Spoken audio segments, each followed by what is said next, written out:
আসসালামু আলাইকুম। ডক্টর মোহাম্মদ ইউনূসের সরকার আসার পরে প্রত্যেকের মনে একটা জিনিস কাজ করছে যে আইন উপদেষ্টা হিসেবে যিনি বসছেন ডক্টর আসিফ নজরুল, তিনি কতটুকু নিরপেক্ষ। ডক্টর আসিফ নজরুলের শাশুড়ি অভিনেত্রী মেহের আফরোজ শাওন, এই সরকার আসার পর তার বিভিন্ন স্ট্যান্ড বঙ্গবন্ধুকে নিয়ে বা বিভিন্ন বিষয়ে এই সরকারের সাথে তার একটা আভ্যন্তরীণ সাংঘর্ষিক অবস্থান কিন্তু প্রকাশ করেছে। ইভেন যারা ধরেন ডক্টর মোহাম্মদ ইউনূসের ফ্যান ফলোয়ার আছেন, বিশেষ করে সাংবাদিক ইলিয়াস বা পিনাকি দাদারা, সবাই কিন্তু মেহের আফরোজ শাওনের পিছনে খুব শক্তভাবেই লাগছেন। সর্বশেষ মেহের আফরোজ শাওনের ইস্যুতে একটা ডকুমেন্টারি বানিয়েছিলেন সাংবাদিক ইলিয়াস, যেখানে মেহের আফরোজ শাওনের বাবার দ্বিতীয় স্ত্রী নিয়ে এখানে পারিবারিক নির্যাতন, তারপর হচ্ছে স্বামীর অধিকার না পাওয়া, টাকা দিয়ে সেটেলমেন্ট করা এবং মেহের আফরোজ শাওন ক্ষমতাকে ব্যবহার করে নানান ধরনের ভূমিকা নিয়েছেন, এরকম একটা ডকুমেন্টারি ছিল, খেয়াল আছে তো?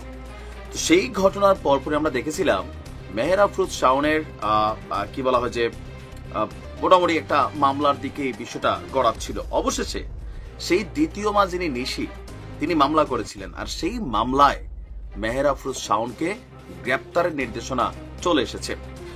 অভিনেত্রী এবং নির্মাতা মেহের আফরোজ শাওনের বিরুদ্ধে গ্রেপ্তারি পরোয়ানা জারি করেছে আমাদের আদালত।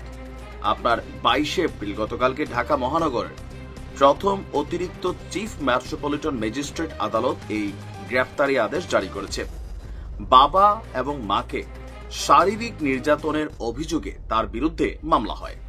বক্তব্য ছিল যে তিনি নিজে অল্প বয়সে বৃদ্ধ একজন মানুষকে বিয়ে করলেও তার বাবা যখন অল্প বয়সে একজন নারীকে বিয়ে করেছে এটা তিনি মেনে নিতে পারেন নাই, এমনকি নানানভাবে তিনি প্রভাব বিস্তার করেছেন যেন বাবার দ্বিতীয় স্ত্রীকে তালাক দেওয়া হয়।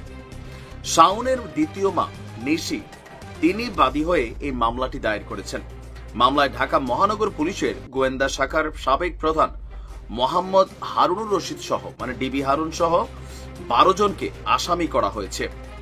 আদালতে হাজির হয়ে বাড্ডা থানার 2 পুলিশ সদস্য অভিযোগ স্বীকার করেছেন। তারা বলেন, বাড্ডা থানার তৎকালীন ওসির নির্দেশে তারা বাদী নিশি ইসলামকে আটক এবং নির্যাতনে অংশগ্রহণ করেছিলেন। শাওন, ডিবি হারুন সহ বাকি আসামিরা আদালতে হাজির না হওয়ায় তাদের বিরুদ্ধে গ্রেপ্তারি পরোয়ানা জারি করেছে আদালত। আদালতের আদেশে সন্তুষ্টি প্রকাশ করে শাওনের দ্বিতীয় মা নিশি ইসলাম বলেন, আমরা চাই আসামিদের শাস্তি হোক। শাওন এই মামলায় অনেক প্রভাব বিস্তার করেছিল তৎকালীন আওয়ামী লীগ সরকারের আমলে, আমাদেরকে মারধরও করেছে সে। 2024 সালের শুরুর দিকে শাওনের বাবা ইঞ্জিনিয়ার মোহাম্মদ আলী একটি ম্যারেজ মিডিয়ার বিয়ের জন্য পাত্রী চাই বিজ্ঞাপন দিয়েছিলেন শেষ বয়সে এসে। সেই বিজ্ঞাপন থেকেই শাওনের দ্বিতীয় মা নিশির সাথে পরিচয় হয়। তো নিশি শাওনের বাবার তুলনায় অনেক ছোট বয়সে।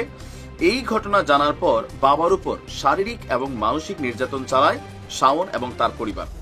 এ সময় শাওন ও তার অন্যান্য ভাই বোনেরা ক্ষমতার প্রভাবে দ্বিতীয় মা নিশিকে 6 মাসের জেলেও পাঠান। এরপরে দীর্ঘদিন যাবৎ তিনি বিষয়টি নিয়ে খুব বেশি মুভমেন্টে যান নাই, বাট সরকার পতনের পর সাংবাদিক ইলিয়াসের কাছে একটা মেইল তিনি করেছিলেন, সেখান থেকে তিনি ডকুমেন্টারি করেন এবং পরবর্তী সময় তার বিরুদ্ধে মামলা দায়ের করা হয় শাওনের বিরুদ্ধে। আর সেই মামলাতেই অবশেষে গ্রেপ্তারের ইস্যুটা সামনে আসছে। এখন প্রশ্ন, আমাদের আইন উপদেষ্টার মা মেহের আফরোজ শাওন কি গ্রেপ্তার হবেন? আর যদিও হয় কত দ্রুত জামিন পাবেন? এরকম নানান প্রশ্ন মানুষের মধ্যে কাজ করছে যে সরকার কতটুকু নিরপেক্ষ। এখন আসলে একটা কনফ্লিক্ট ইস্যু চলে আসছে, দেখা যাক কি হয়। ভালো থাকুন।